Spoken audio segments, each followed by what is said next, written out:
ओम श्री परमात्मने नमः।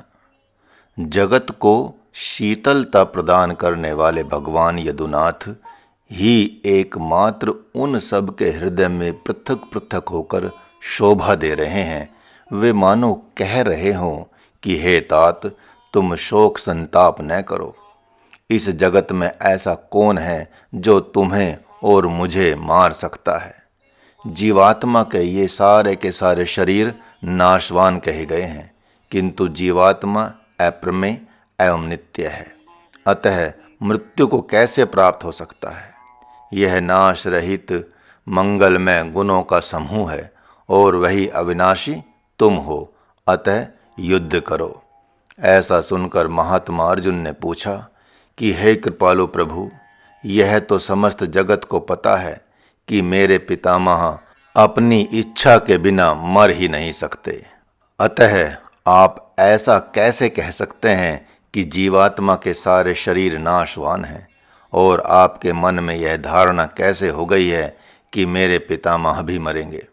ऐसा सुनकर भगवान ने अपने कथन का रहस्य खोलते हुए अर्जुन से कहा, हे तात, जिन्हें तुम इच्छा मृत्यु वाला समझ रहे हो, अब मैं उनके बारे में यथार्थ बात कह रहा हूँ, सुनो।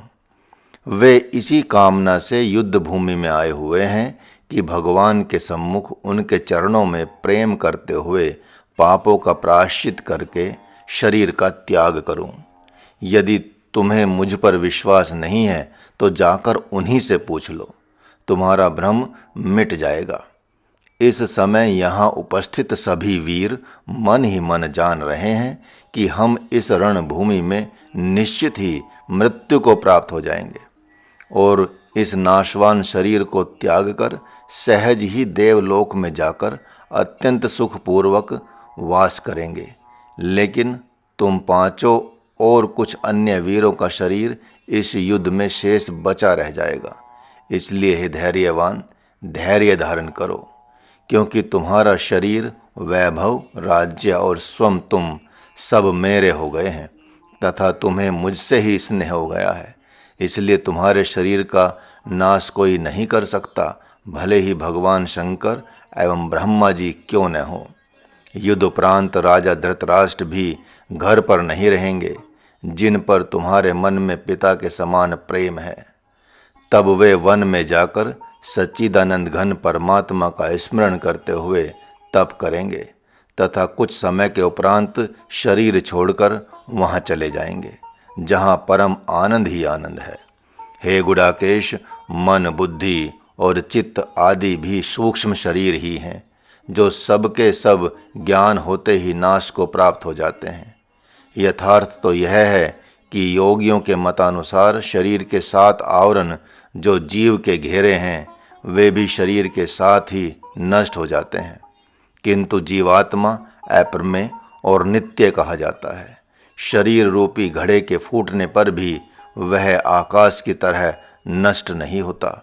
यह सुनकर भक्त अर्जुन ने कहा कि हे प्रभु, आप इस आत्मा को अप्रमेय किस प्रकार कह रहे हैं, जबकि वेद प्रमाण के अनुसार यह आत्मा भी किसी तत्व के जैसा ही है।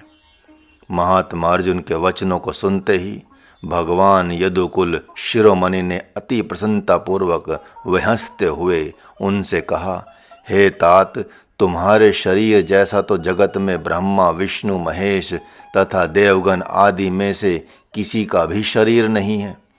फिर कोई भी किस प्रकार तुम्हारे शरीर, रूप एवं गुण की उपमा देगा। फिर आत्मा तो अति विलक्षण है। यह आत्म तत्व की बात परिहास करने वालों का विषय नहीं है। यह तो तुम अच्छी प्रकार जानते हो कि कोई भी उपासक सर्वप्रथम स्वयं को स्वीकार करने के पश्चात ही किसी देवता, मनुष्य या भगवान को खोजता है। अहम तो किसी भी काल में छिपा हुआ है ही नहीं, अपितु तीनों कालों में सदा सर्वदा विद्यमान है। फिर उस पर क्यों किसी उपमा का व्यर्थ ही आरोप किया जाए। हे वीर, मैं सच कहता हूँ कि जो आत्मा में अनात्मा की भावना हो गई है, शास्त्र प्रमाणों द्वारा उसी का निवारण करता है। इसलिए इसका कोई प्रमाण नहीं है। अज्ञानी ही किसी अनुमान को धारण कर इसका प्रमाण देते हैं। जो सबके हृदय में वास करने वाला परमात्मा, सबको देखने वाला है, वही अपरोक्ष ब्रह्म तथा वही जगत रूप में प्रकट हुआ। इसके लिए अन्य कोई उपमा नहीं है।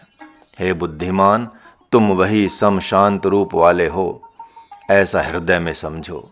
अब एक दूसरी आख्या का कहता हूँ, जिसे ध्यान देकर सुनो। यह ब्रह्म ऋषि अष्टावक्र एवं ऋषिवर उपस्थ का संवाद है, जो विषाद का हरण करने वाला कहा जाता है।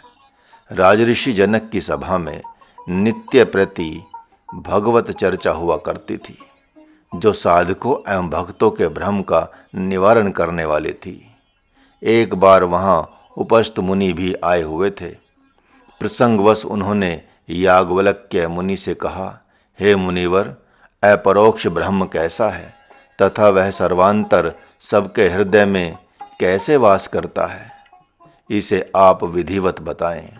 थोड़ा भी छिपा कर न रखें, जिसको सुनने से सबका कल्याण हो। तब ऋषिवर याज्ञवल्क्य ने प्रसन्न होकर हुंकार भरते हुए कहा, अहम ही अपरोक्ष ब्रह्म है। यही सबकी आत्मा तथा सर्वांतर कहलाता है, तथा इन दोनों गुण धर्मों सर्वांतरता तथा अपरोक्षता में किसी भी प्रकार का अंतर नहीं है। जो ब्रह्म अनाश्रित है, जिसके आश्रित होकर प्राण अपना अपना कार्य करते रहते हैं, वही तेरा आत्मा सर्वांतर है। हे उपस्थ, यही मेरा यथार्थ मत है। दृष्टि के दृष्टा को नहीं देखा जा सकता। सभी जानते हैं कि वही सबका सृष्टा है। जिससे कान दिन रात सुनते हैं, उसे कोई किसी भी प्रकार नहीं सुन सकता। मन जिससे सबका मनन करता है, यथार्थ में मन उसका मनन नहीं कर सकता। जिस ब्रह्म के आश्रित होकर बुद्धि समस्त जगत को व्यर्थ अर्थात माया में जानती है, हे उपस्थ, वही तुम्हारा आत्मा सर्वांतर है। यही यथार्थ रहस्य है। इससे दूसरा जो कुछ भी संसार भाव से दिख रहा है, उस सब का नाश हो जाता है।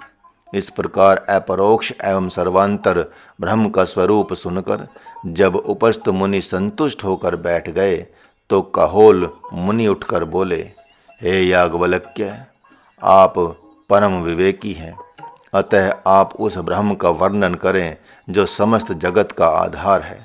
आप मुझे बताएं कि अपरोक्ष एवं सर्वांतर ब्रह्म कौन है, कैसा है, जिसका हम सदा सर्वदा दर्शन करते रहें।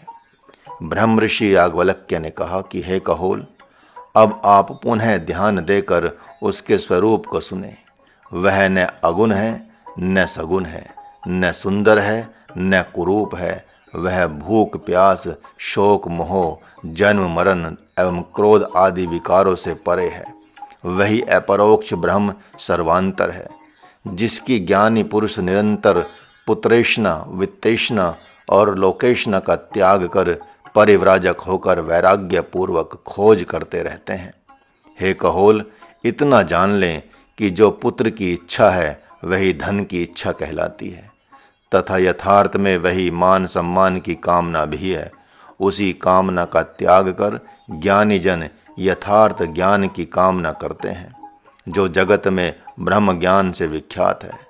उस ब्रह्म ज्ञान को जो प्राप्त कर लेता है, वही मुनि कहलाता है, और मौन अमौन से परे होकर सभी को अत्यंत प्रिय लगता है। वही ब्राह्मण इस धरातल पर कृतकृत्य कहा जाता है, और सच पूछें तो उसी का जरा मृत्यु पर शासन होता है। वही आत्मज्ञानी इस धरातल पर ब्राह्मण है, पंडित है, बुद्धिमान है तथा विशुद्ध संत है। इससे अन्य जो कुछ भी है, वह सब नाश को ही प्राप्त हो जाने वाला, ऐसा समझें।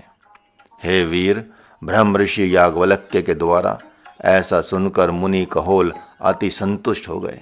अतः तुम भी आज दृढ़ता के साथ प्रसन्नता पूर्वक हृदय में यह धारण कर लो कि तुम वही अपरोक्ष एवं सर्वांतर ब्रह्म हो।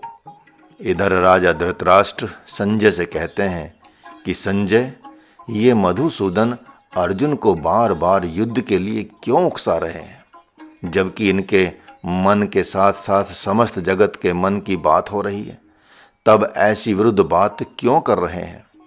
जब ये मेरे पास हस्तिनापुर में दूत बनकर आए हुए थे, तब इन्होंने सर्वथा युद्ध के विरुद्ध ही उपदेश दिया था। उसी समय भगवान परशुराम ने आकर कहा, हे राजन, यह युद्ध नहीं होना चाहिए, इसमें किसी का भी कल्याण नहीं है। मेरा प्रिय अर्जुन, अब जब इन लोगों के मन की ही कर रहा है, तो पुनः ये युद्ध करने को क्यों कह रहे हैं?